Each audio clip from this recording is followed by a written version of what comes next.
Hello friends, good afternoon. Welcome to my YouTube channel. আমি সুমন চক্রবর্তী। আজকে তোমাদের ইতিহাসের একটা বিস্তারিত টপিক নিয়ে আসলাম। একটু বড় আলোচনা করব যাতে তোমাদের যে কোনো কম্পিটিটিভ বা স্কুল এডুকেশন, কলেজ এডুকেশনেরও তো তোমাদের পড়তে সুবিধা হয়। আমি সুমন চক্রবর্তী।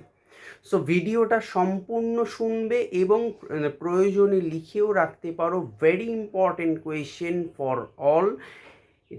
এবং যদি কেউ আমার সাথে পার্সোনালি টিউশন নিতে চাও, for any class admission contact me 8910618541। So টপিকটা হলো, আর যারা চ্যানেলটি প্রথম দেখছো অবশ্যই চ্যানেলটি সাবস্ক্রাইব করে পাশের বেল আইকনটি প্রেস করে রেখো এই ধরনের এডুকেশনাল এবং ইনফরমেটিভ ভিডিও পাওয়ার জন্য। So let's start the video. ইতিহাসে অশোক স্মরণীয় কেন? বা প্রশ্নটা এভাবেও আসতে পারে যে অশোককে মহামতি বলা হয় কেন?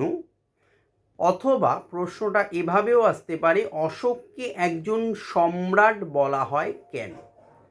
সো বিন্দুসারের পর আনসার বলছি, বিন্দুসারের পর তার সুযোগ্য পুত্র অশোক খ্রিস্টপূর্ব 273 সালে মগধের সিংহাসনে বসেন। অশোকের মতো প্রতিভা সম্পন্ন সম্রাট শুধু ভারতের ইতিহাসে নয়, বিশ্বের ইতিহাসেও বিরল। তার শাসনকালে আধ্যাত্মিক এবং বাস্তব দিক থেকে ভারতীয় মনের প্রথম সুসংগত প্রকাশ লক্ষ্য করা যায়। তার সাফল্যের স্বীকৃতি মেলে ডক্টর হেমচন্দ্র রায়চৌধুরীর এই মন্তব্যে, কোটেশন, যে অশোকের মধ্যে ছিল চন্দ্রগুপ্তের উদ্যম, সমুদ্রগুপ্তের বিবিধমুখী প্রতিভা এবং আকবরের ঔদার্য। এবার আসি অশোকের কৃতিত্ব। প্রথম পয়েন্ট বলবো রাজ্য জয়। সিংহাসনে আরোহণ করে অশোক পূর্বপুরুষদের চিরাচরিত রাজ্য বিস্তার নীতি অনুসরণ করেন। প্রবল যুদ্ধের মাধ্যমে তিনি কলিঙ্গ রাজ্যকে মৌর্য সাম্রাজ্যের অন্তর্ভুক্ত করেন। কিন্তু যুদ্ধের হত্যালীলা তাকে ব্যথিত করে।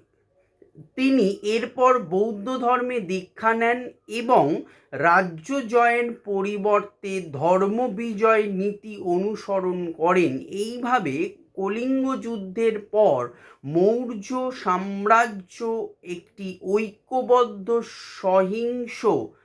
ঐক্যবদ্ধ শান্তিবাদী অহিংস রাষ্ট্রে পরিণত হয়। পরের পয়েন্ট বলবো নাম্বার 2, শাসন ব্যবস্থা। অশোকের শাসন ব্যবস্থায় এক কেন্দ্রীয় নীতির প্রভাব থাকলেও তা পিতৃবোধের ওপর প্রতিষ্ঠিত ছিল। রাষ্ট্রীয় ঐক্য ও সাংস্কৃতিক সংহতি স্থাপন ছিল তার শাসন ব্যবস্থার অন্যতম লক্ষ্য। এছাড়াও আভ্যন্তরীণ ক্ষেত্রে জনকল্যাণকে তিনি শাসননীতির উদ্দেশ্যে পরিণত করেন। কল্যাণমুখী প্রশাসন পরিচালনার জন্য অশোক রাজুক, প্রাদেশিক, ধর্মমহামাত্র প্রভৃতি নতুন শ্রেণীর কর্মচারী নিয়োগ করেন। সব মানুষ আমার সন্তান তুল্য, সব মুনিষে প্রজা মমা, এই ছিল তার ধারণা। বস্তুত ভারতের ইতিহাসে অশোকই প্রথম সম্রাট যিনি প্রজা কল্যাণকর রাষ্ট্রের স্বপ্ন দেখিয়েছিলেন। নাম্বার 3, ধর্মনীতি। ব্যক্তিগত জীবনে অশোক বৌদ্ধ ধর্মাবলম্বী হলেও তিনি তার নিজের ধর্মমত প্রজাদের ওপর জোর করে চাপিয়ে দেন বা আরোপ করেন।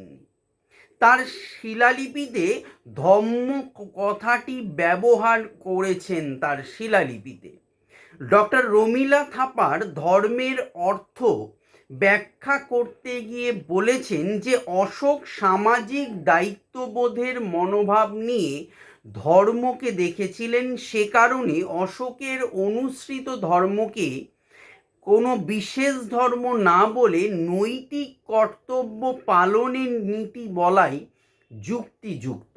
অন্যদিকে ভান্ডারকর, বড়ুয়া, হেমচন্দ্র রায়চৌধুরী প্রমুখ ঐতিহাসিকদের অভিমত হল অশোক বৌদ্ধ ধর্মে প্রকৃত দীক্ষিত হয়েছিলেন এবং তার অনুসৃত নীতিকে বৌদ্ধ ধর্মে প্রয়োগ করা চলে। পয়েন্ট নাম্বার 4 বা 4, বিশ্বজনীন ধর্মবোধ। অশোক যে ধর্ম প্রচার করেছিলেন তা বৌদ্ধ ধর্মের তুলনায় অনেক বেশি উদার এবং মানবতাবাদী বলা যায়। এই বক্তব্যের যথাযথ উত্তর খুঁজে পাওয়া যায় ডক্টর রাধাকুমুদ মুখোপাধ্যায়ের মন্তব্যে। কোটেশন, তিনি বলেন, অশোক তাঁর ধর্মে ব্যক্তিগত ও সমাজ জীবনকে পরিশুদ্ধ করতে চেয়েছিলেন। তিনি পরিশুদ্ধ সামাজিক জীবন করে তোলার উদ্দেশ্যে দান, দয়া প্রভৃতি 12 গুণের অনুশীলন করার নির্দেশ দিয়েছেন। তার প্রচলিত ধর্মে নানা ধর্মের সারকথাগুলি স্থান পেয়েছিল। নাম্বার 5 পয়েন্ট, যে পরধর্ম সহিষ্ণুতা। ব্যক্তিগতভাবে অশোক বৌদ্ধ ধর্মের উপাসক হলেও অন্য ধর্মমতের প্রতিও তার যথেষ্ট সম্মান ছিল এবং তিনি শ্রদ্ধাশীল ছিলেন। তার রাজত্বে ব্রাহ্মণ, শ্রমণ, জৈন, আজীবক সকলেই মান সম্মানের অধিকারী ছিলেন। এই প্রসঙ্গে অশোক ঘোষণা করেন, রাজা সমস্ত সম্প্রদায়ের প্রতি সমান সম্মান প্রদর্শন করেন। Quotation inverted comma. দ্বাদশ গিরিলেখ অনুশাসন থেকে অশোকের ধর্মীয় উদারতার পরিচয় পাওয়া যায়। পয়েন্ট নাম্বার 6, শান্তি ও অহিংসা ভিত্তিক বৈদেশিক নীতি প্রণয়ন। সম্রাট অশোক প্রতিবেশী ও অন্যান্য বৈদেশিক রাষ্ট্রগুলির সঙ্গে সুসম্পর্ক স্থাপনের জন্য শান্তি ও অহিংসার নীতি অনুসরণ করেন। সুদূর দক্ষিণের চোল, পাণ্ড্য, সত্যপুত্র, কেরলপুত্র এই 4টি রাজ্যের সঙ্গে তিনি মিত্রতা গড়ে তোলেন। এছাড়া তার রাজত্বকালে সিংহল, ব্রহ্মদেশ, নেপাল, তিব্বতের সঙ্গেও মৌর্য সাম্রাজ্যের মৈত্রী বন্ধন স্থাপিত হয়। ধর্মপ্রচার ও কূটনৈতিক সম্পর্ক স্থাপনের জন্য তিনি পশ্চিম এশিয়ার গ্রিক রাজ্যগুলিতেও দূত প্রেরণ করেছিলেন। 7 নম্বর পয়েন্ট, জনহিতকর কার্যাবলী। বিভিন্ন সংস্কার সাধনের মাধ্যমে সম্রাট অশোক মৌর্য শাসন ব্যবস্থাকে জনকল্যাণমুখী করে তোলেন। এই উদ্দেশ্যে তিনি বহু রাজপথ, অতিথিশালা, মানুষ ও পশু চিকিৎসালয় স্থাপন, বৃক্ষরোপণ, কূপ খনন ও নানা স্থানে ঔষধি চারা রোপণের ব্যবস্থা করেন। এমনকি তিনি পশু হত্যাকেও রোধ করেন। তিনি বলতেন, কোটেশনে, সমগ্র মানব জাতির বা মনুষ্য জাতির কল্যাণ সাধন করার চেয়ে মহৎ কিছু নেই। অশোক বিভিন্ন জনকল্যাণমূলক কার্যাবলীর অনিবার্য ফলস্বরূপ ব্যবসা বাণিজ্যের উন্নতি ঘটে এবং সাম্রাজ্যের সার্বিক উন্নয়ন সাধিত হয়। লাস্ট পরিশেষে মূল্যায়ন হিসেবে বলতে পারি, অশোক ছিলেন বিশ্বের প্রথম জ্ঞানদীপ্ত সম্রাট।